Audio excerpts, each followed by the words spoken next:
Olá, pessoal. Sejam bem-vindos à aula de número 9. E hoje nós vamos iniciar um conteúdo muito importante, bastante utilizado na solução de algoritmos e que nós vamos utilizar todo o conhecimento que já adquirimos até agora. Nessa aula de número 9, também na semana 10, né? Na semana 9 e na semana 10, nós trataremos sobre as variáveis indexadas, que nós vamos conhecer como vetores e matrizes, certo? São duas estruturas muito importantes e amplamente utilizadas, né? Vetores e matrizes. Bom, vamos lá. Seguindo o conteúdo, é necessário nós entendermos que até agora as variáveis que nós estudamos, elas podiam assumir somente um valor por vez, certo?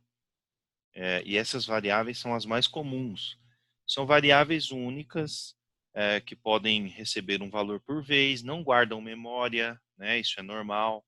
Ela só assume um valor. Se você atribuir um outro valor a uma variável, ela vai perder aquele que ela tinha e assume um novo valor, certo?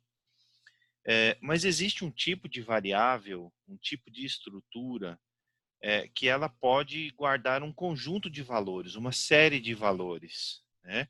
E que cada um desses valores, cada uma dessas células, vamos dizer assim, elas são individualizadas, elas possuem uma forma e uma coordenada para que a gente acesse esses valores, e elas são comparadas com as variáveis mais simples que nós estudamos até agora.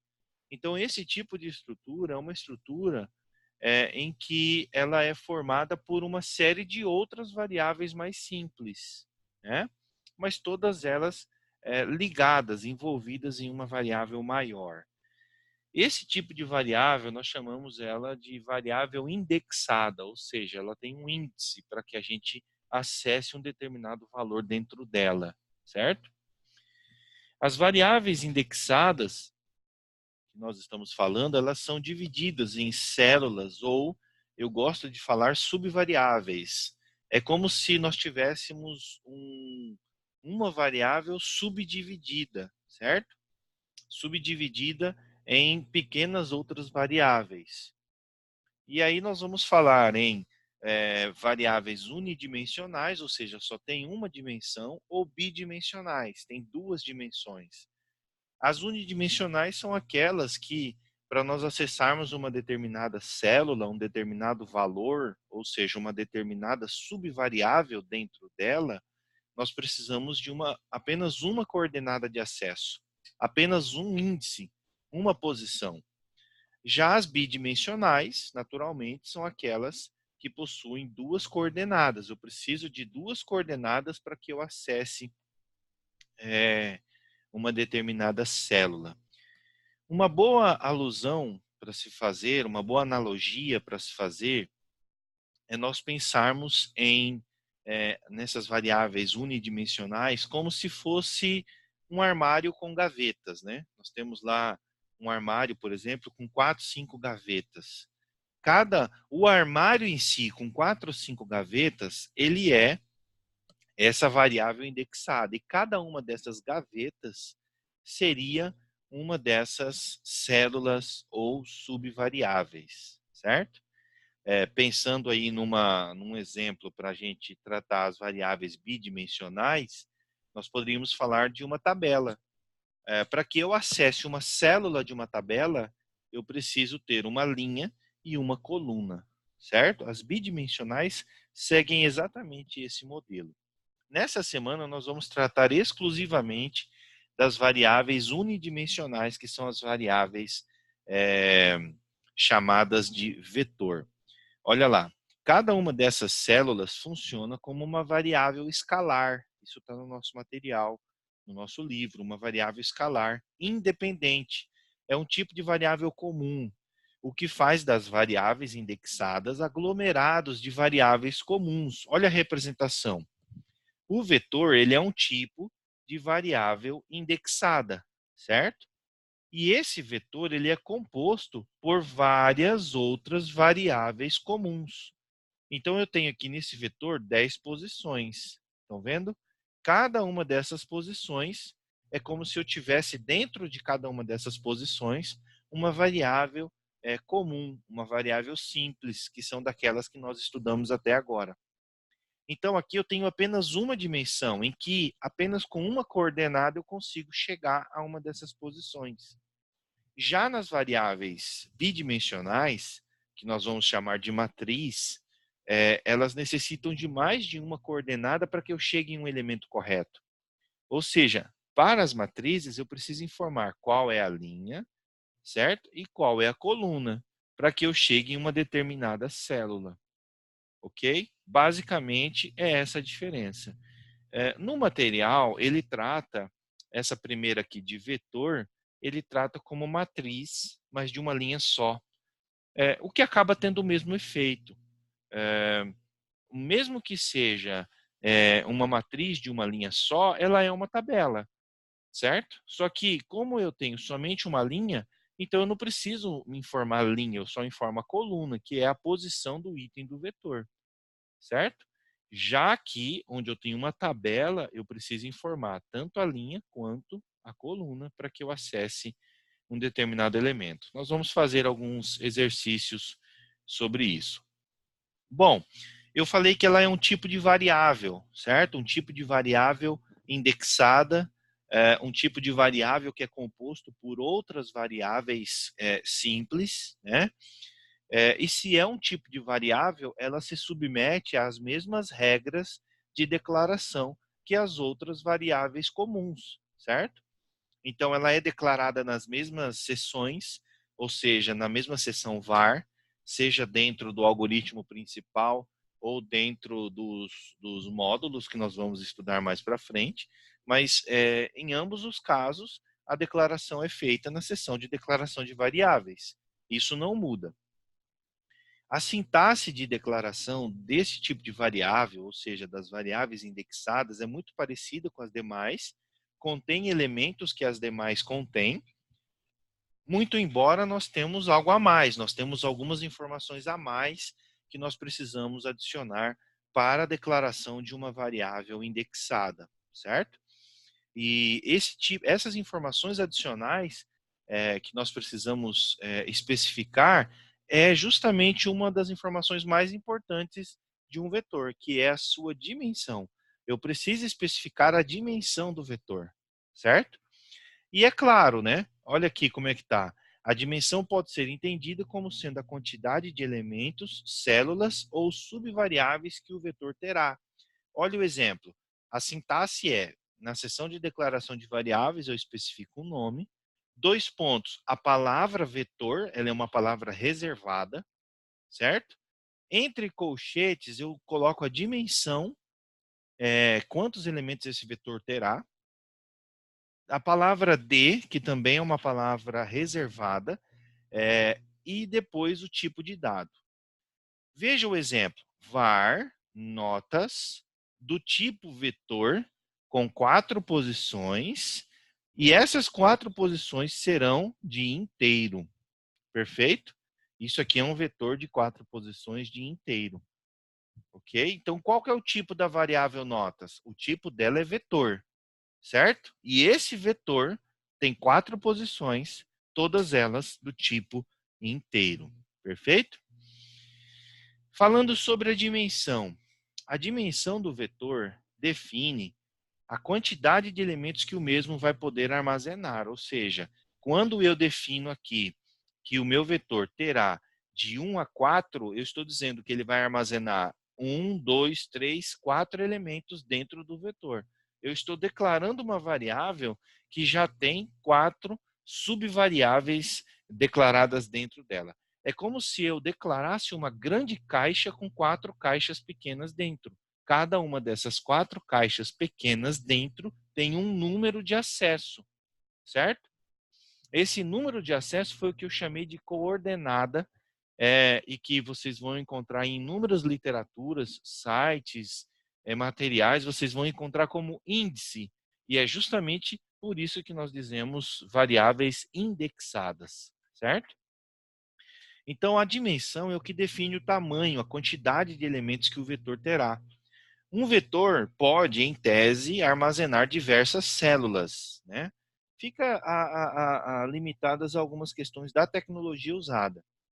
Algumas linguagens hoje atuais e bem atuais, elas é, permitem uma declaração dinâmica de um vetor. Eu posso declarar um vetor dinâmico, em que ele vai fazendo o aumento do seu tamanho gradativamente. Há outras linguagens, elas não aceitam isso e a declaração é estática, ou seja, o tamanho do vetor não muda, certo? Perfeito. A dimensão ela sempre é colocada, é expressa por números inteiros e deve ser depreendida do problema em questão. O que eu estou querendo dizer? Dependendo do problema que você estiver resolvendo com o uso de vetores, então você vai entender o tamanho do seu vetor desse problema. Por exemplo, eu quero calcular a média de 4 notas. Então, aí nesse caso, qual é o tamanho do meu vetor? 4 notas, né? A não ser que o problema também diga assim para você, olha, leia 4 notas e armazene no vetor, nas 4 primeiras posições. Na quinta posição, armazene a soma total dos elementos do vetor, ou seja, a soma das notas, né, das 4 notas. E na sexta posição, armazene a média. Então, veja que esse vetor ele não está adstrito à quantidade inicial que o problema vai definir. Mas eu posso utilizar ele para armazenar quaisquer dados que eu queira, certo? Desde que respeite as restrições que esse tipo de variável indexada nos impõe, que eu vou explicar daqui a pouco. Então, a dimensão sempre é expressa por números inteiros e deve ser depreendida do problema em questão. Vocês vão analisar isso do problema, tá? A tentativa de acesso a uma determinada célula fora da dimensão do vetor gerará um erro, devido ao fato de que a célula não existe na dimensão declarada. Isso é normal, é quando a gente tenta acessar um elemento do vetor que não existe. Isso dá erro, tá? Não poderia ser diferente. Olha só essa representação. Nós temos aqui embaixo dois vetores, um correto, outro incorreto, porque a representação é uma representação de vetores inteiros. O que eu quero explicar com essa comparação? Eu quero justamente tratar o caso de que esse tipo de variável, tanto a variável unidimensional quanto a bidimensional, elas são homogêneas. Em que sentido? De que todas elas, esses dois tipos de variáveis e todas as suas subvariáveis, ou seja, as suas células, elas vão, na verdade, conter um único tipo de dado. É por isso que nós chamamos de estruturas homogêneas, porque elas só vão ter um tipo de dado, certo? Então aí eu menciono, as variáveis indexadas são homogêneas, ou seja, todas as células ou subvariáveis possuem ou devem possuir o mesmo tipo de dado. Se você declarou o vetor como inteiro, só pode entrar inteiro nas gavetas internas, certo? Se você declarou texto, pode entrar texto. Se você declarou lógico, só pode entrar lógico. Tudo bem? Não é possível que tais variáveis tenham tipos diferentes. Eu não posso ter, por exemplo, a posição 1 do vetor com 1, a posição 1 aqui com falso, ou um texto, sendo que o vetor é de inteiro. Entenderam? Esse primeiro vetor aqui ele está completamente correto porque os valores são inteiros. O de baixo está errado porque aqui eu tenho um número com decimal, aqui eu tenho um valor lógico, aqui eu tenho um texto, aqui eu tenho outro texto. E isso contraria o tipo de dado do vetor, porque o exemplo se trata de um vetor de inteiros. É como essa declaração aqui, ó. Notas, vetor de 1 a 4 de inteiros. Não pode entrar outro tipo de dado. Perfeito? Então, isso é uma coisa muito importante, entender aqui que tanto os vetores quanto as matrizes são estruturas de dados do tipo homogêneas. Não pode entrar tipo de dado diverso, né? Eu acrescentei uma coisa aqui que eu falei assim, ó, nesse caso, no caso de que nós precisemos, talvez, de armazenar valores diversos nessas posições do vetor, aí nós vamos falar de tipos de dados definidos pelo usuário. Algo muito parecido com o registro, ou que na programação orientada a objetos vocês vão conhecer como classes, né, e objetos, e por aí vai. Mas nesse caso, nesse momento aqui, nós vamos ficar com os tipos de dados base, que é o que identifica o vetor como um todo, os elementos dele, e que define que os seus elementos só podem ter aquele tipo. De onde eu obtenho essa informação? Onde eu encontro ela? Na declaração do vetor. Olha aqui. Var notas é um vetor de 4 posições e o tipo base é inteiro. Ou seja, em todas essas 4 posições, eu não posso ter um tipo diferente de inteiro. Perfeito? Tudo bem. A coordenada de acesso. Bom, lembrando que nós temos um vetor unidimensional, ou seja, uma variável indexada unidimensional, e nós damos o nome disso para o nome para essa variável unidimensional, nós chamamos ela de vetor. Eu preciso acessar esses subelementos. Eu preciso ter uma forma que eu consiga chegar nesses subelementos. Eu não posso tratar simplesmente como, por exemplo, o nome do vetor vetor. Leia vetor. Ele não faz esse tipo de leitura. Não é possível, porque ele é todo subdividido. Então, como que é feito o acesso? Os vetores, como são estruturas unidimensionais, ou seja, só tem uma dimensão, né? Ele não tem duas, ele só tem uma espécie ali de colunas, né?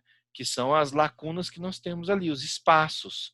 E nesses espaços eu vou preencher com dados, dados que respeitem o tipo base da variável vetor, né?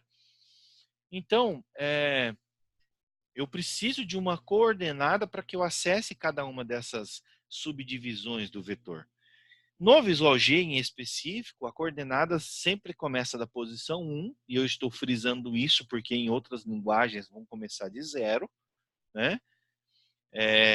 Os valores armazenados nesse vetor só podem ser acessados através de uma coordenada. Sem a coordenada, eu não acesso o valor contido no vetor. Que já fique claro, não dá para acessar. Tanto para armazenar o valor ou para ler um valor que está em uma determinada célula do vetor, eu preciso então de uma coordenada para acessar. Nesse caso aqui, o nosso vetor tem 10 posições.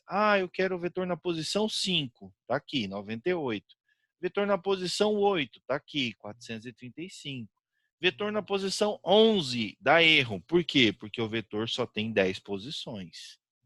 Tudo bem? Perfeito. Olha esse exemplo. Olha a declaração aqui, ó. Variável, seção da declaração de variáveis. Qual é o nome do vetor? vet1. Ele é do tipo vetor, certo? Ele tem 10 posições, porque ele vai de 1 até 10, e o tipo base dele é inteiro, ou seja, só pode conter valores inteiros. E aí eu fiz uma representatividade aqui, ó. Eu tenho valores na linha de cima e aqui embaixo eu tenho coordenada ou índice. Qual é a coordenada daquele determinado elemento do vetor, certo? E aqui é uma sequência, né, de 1 até 10. Isso aqui, gente, essa coordenada ou índice, isso aqui, essa linha não existe no vetor. Só existe essa primeira aqui, tá? Isso aqui é só uma representação. Ou seja, para eu acessar o item 678, eu tenho que informar índice 9. Para eu acessar o elemento 2, eu informo o índice 2. Para eu acessar o elemento 21, o valor 21, eu acesso através do índice 10. Perfeito? Aí eu explico aqui, ó, que o comando leia vet1 na posição 2 vai fazer com que o usuário, ao informar um valor, o programa vai pegar esse valor e vai guardar lá dentro da subvariável no endereço 2. Qual é a subvariável no endereço 2? Essa aqui, ó. Ele vai pegar o valor que o usuário informar e vai colocar aqui dentro. Ele vai substituir esse valor. O mesmo ocorre quando o comando é escreva. Olha aqui, escreva vet1 na posição 5. Ele vai caminhar no vetor, achou a posição 5, achou, pega o valor, qual é? 98. Entrega para quem pediu. Quem pediu foi a função escreva. A função escreva pega o 98 e imprime para o usuário final. Então veja que a gente precisa de coordenada. E elas estão aqui. Ó. Se você simplesmente colocar leia VET1, não vai funcionar. Ou escreva VET1, também não vai funcionar. Eu preciso acessar as subposições do vetor. Tudo bem? Aí eu só friso mais uma vez. O índice precisa ser um índice válido. Olha o exemplo. Leia VET1 na posição 12. Isso vai resultar em erro. Por quê? Porque VET1 só tem 10 posições. Vai resultar em erro. Não existe a célula na posição 12. O mesmo ocorre para a escrita. Quando o programa tentar acessar o vetor na posição 12, sendo que só existe 10 posições, isso vai dar um problema, vai dar um erro, vai estourar uma exception. O algoritmo não vai suportar isso. Tudo bem até aqui? E daí, se não tiver uma forma dele se recuperar desse erro, o algoritmo provavelmente vai ou travar ou vai terminar a execução. O acesso às células internas de um determinado vetor, ele pode ser feito diretamente ou com o uso de repetição.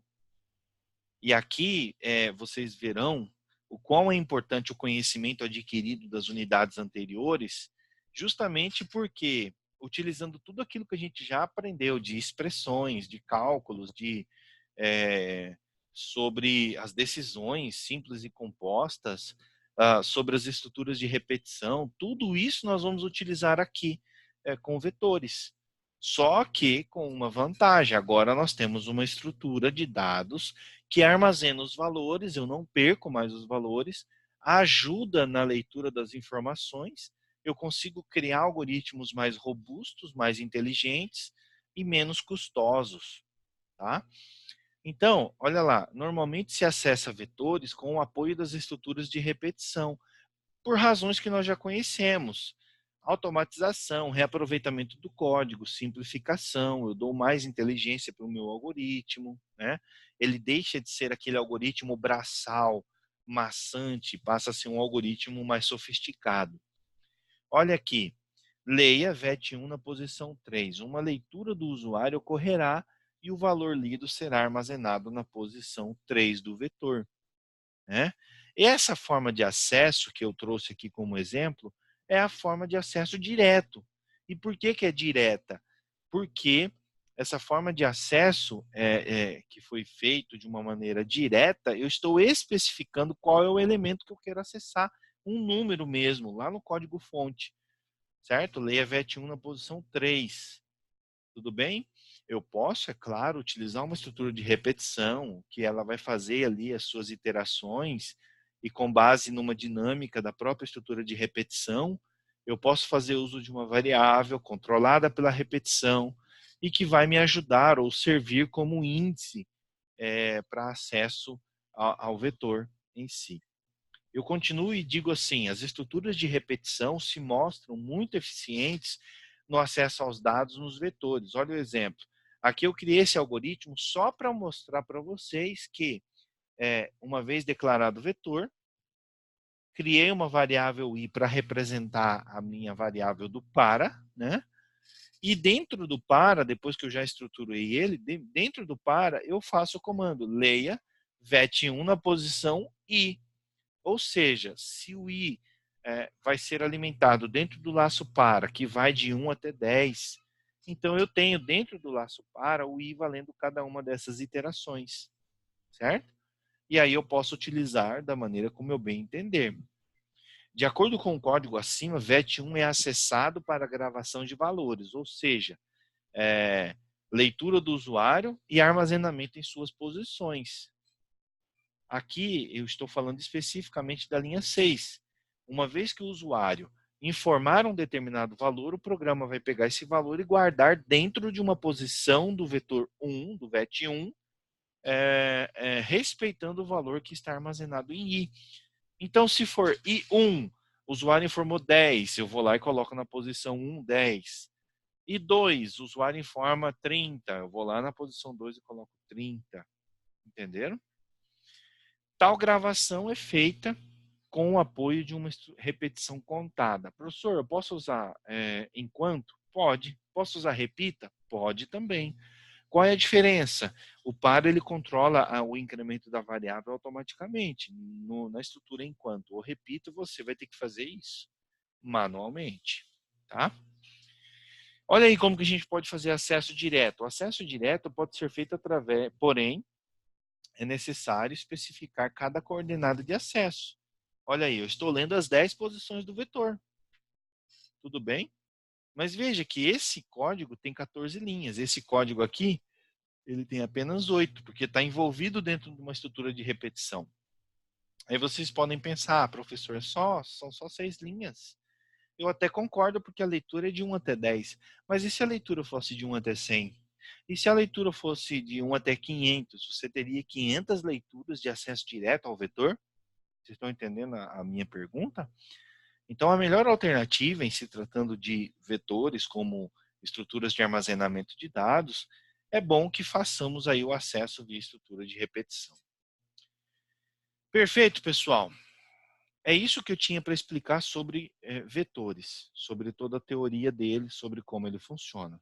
Agora a gente vai passar para resolver alguns algoritmos que eu coloquei aqui para que sirva de exemplos, né? Para que sirvam de exemplos para vocês fazerem outros mais para frente. Tudo bem? Então tá, vamos lá então.